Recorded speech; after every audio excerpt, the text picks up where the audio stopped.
I don't care what nobody say. If you come on this platform and you trying to mimic another creator, you're going to look crazy. People can see right through the BS. Don't do it, girl. Hey guys, welcome back to the channel. If you're new here, I'm ChimereNicole, and we're jumping straight into what I wish I knew before starting my YouTube channel. There are so many things I've learned over the years creating YouTube videos and trying to figure out what was best, what was my niche. Like, it was so many different things, but I realized I've made a ton of mistakes along the way. So to prevent you guys from making them same mistakes, I'm going to share what I wish I knew before starting my YouTube journey. No matter where you are in your journey, I'm sure these tips will be able to help you along the way. So we're going to jump right into the list. The first thing that I wish I would have known was that I have to actually consume YouTube in order to be successful on the platform.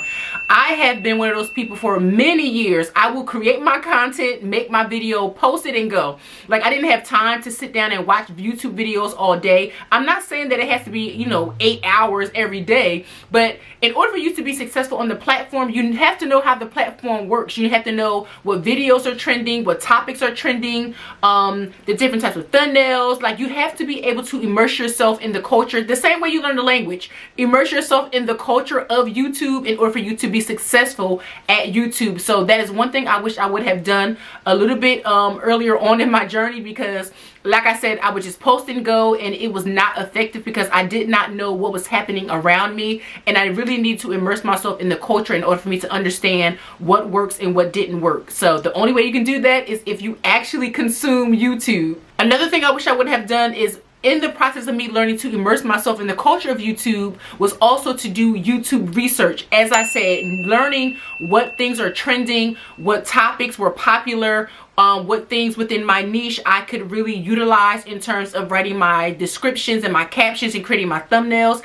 I had to do some YouTube research, and it took me a very long time to do that. I was creating content that I liked and that I enjoyed, but it did not mean that the people on YouTube would enjoy the things that I enjoy, especially within my niche. So I wish I would have did a little bit more research to figure out exactly what my audience wanted to see from me earlier on, just doing what I wanted to do and not really engaging the audience that I was creating. And because you can see that the lighting in here is different, another thing I wish I would have done before starting my YouTube journey is making sure I had the proper equipment. I would have ring lights and stuff that didn't work properly. Like, I would have cameras and run out of batteries mid-film. I just didn't have the equipment and things that I needed in order for me to have a successful YouTube channel, and I wish I would have did a little more research on equipment and things like that earlier on. I was just buying stuff because I seen a popular YouTuber using it, not even knowing how to use it properly. I wish I would have just used what I had, like natural sunlight, like I'm doing now, so that I didn't run into any problems. Also, understanding how important a YouTube thumbnail was. I thought it was just kind of like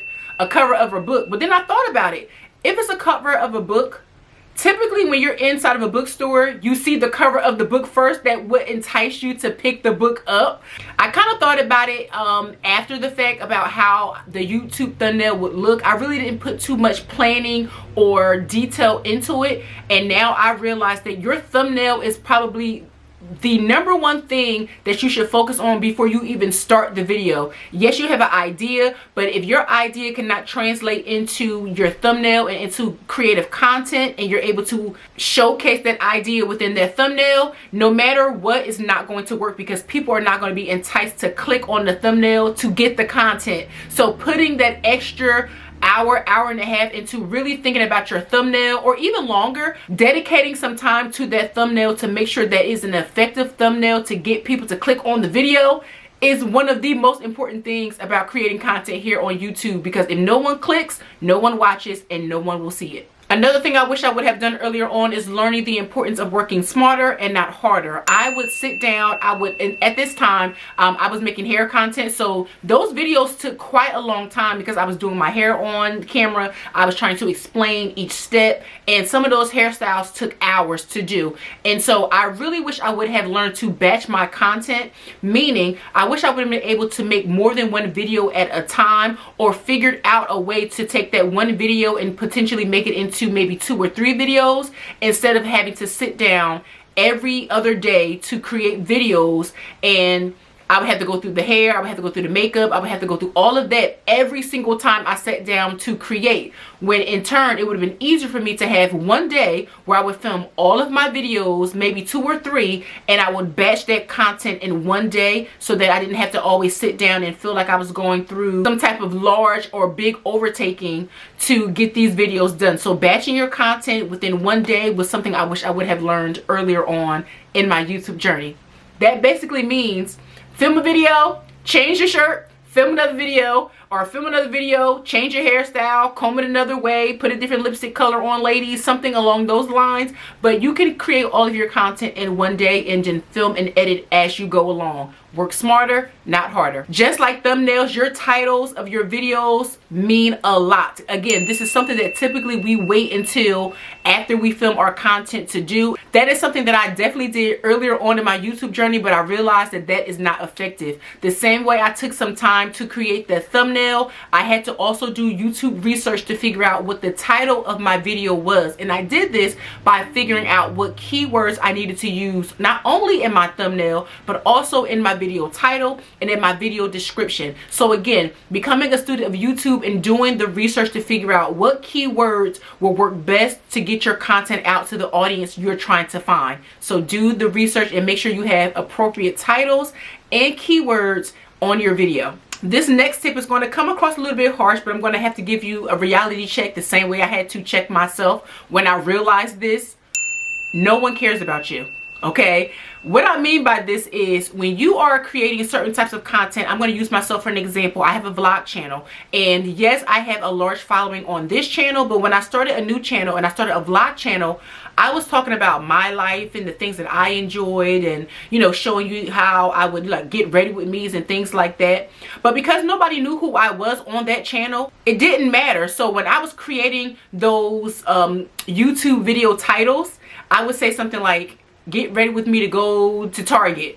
And it's like, if I'm putting this on a platform and nobody has ever seen my face before, why do they want to see me go to Target? No one cares. Like, there's no value in watching me go to Target. I mean, it is, but it's not. And so when you're trying to grow a YouTube channel, no one is going to say, oh, let me just watch some random girl go to Target. Like, you have to make those titles and those thumbnails more interesting. So instead of, you know, creating a video that's saying something like, you know, come with me to go to Target, you can rechange that title and make it something like, I can't believe I found this item at Target.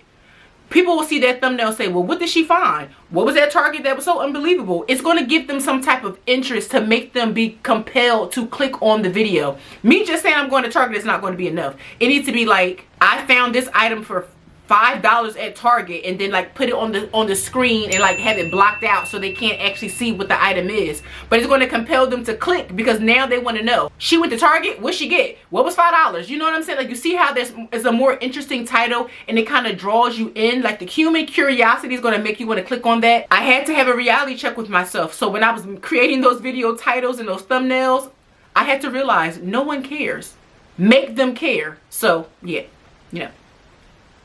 Hope you guys get it. I've talked about this in a previous video. I truly believe in the 15, maybe 30-second rule. When you start your videos off, get to the point. I have watched videos, and also I've been guilty of this myself, so I'm not even going to try to be funny. I know how it go, okay?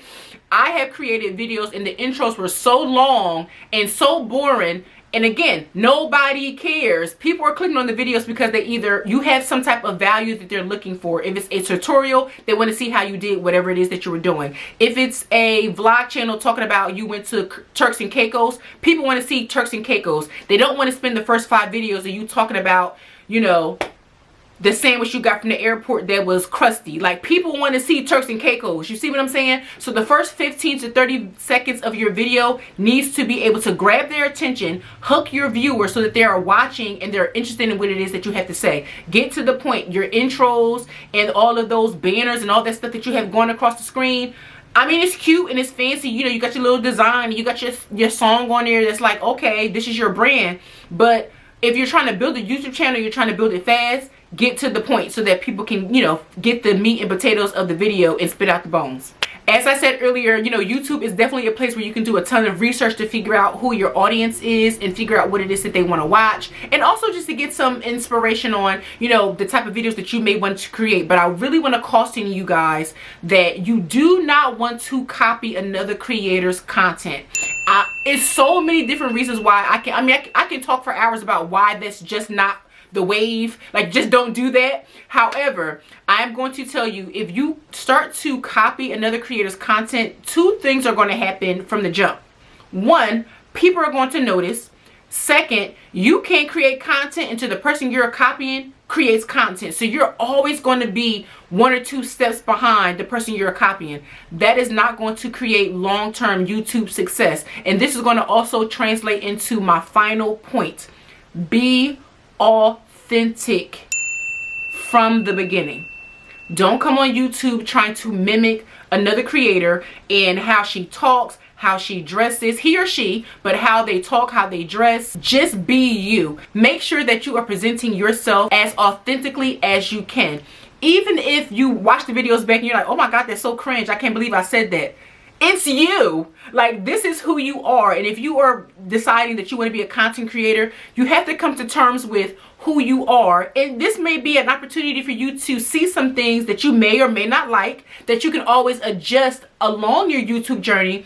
But it's better for you to show up and not be the best version of yourself versus showing up and not being who you are. Being inauthentic on this platform, you are going to be called out and seen from the jump. I'm telling you, I've seen tons of videos over the years, and I'm looking at the video and I'm like, I know for a fact that girl don't talk like that. I know for a fact that's not how she speaks. I know for a fact that's not what she does on her, you know, get ready with me to start my day. Like, there's no way you're doing a 25-step skincare routine and you're trying to get to work and you was running late. Like, there's no way. You know what I'm saying? I would rather you show up and be authentic and really build your audience on being you than trying to pretend.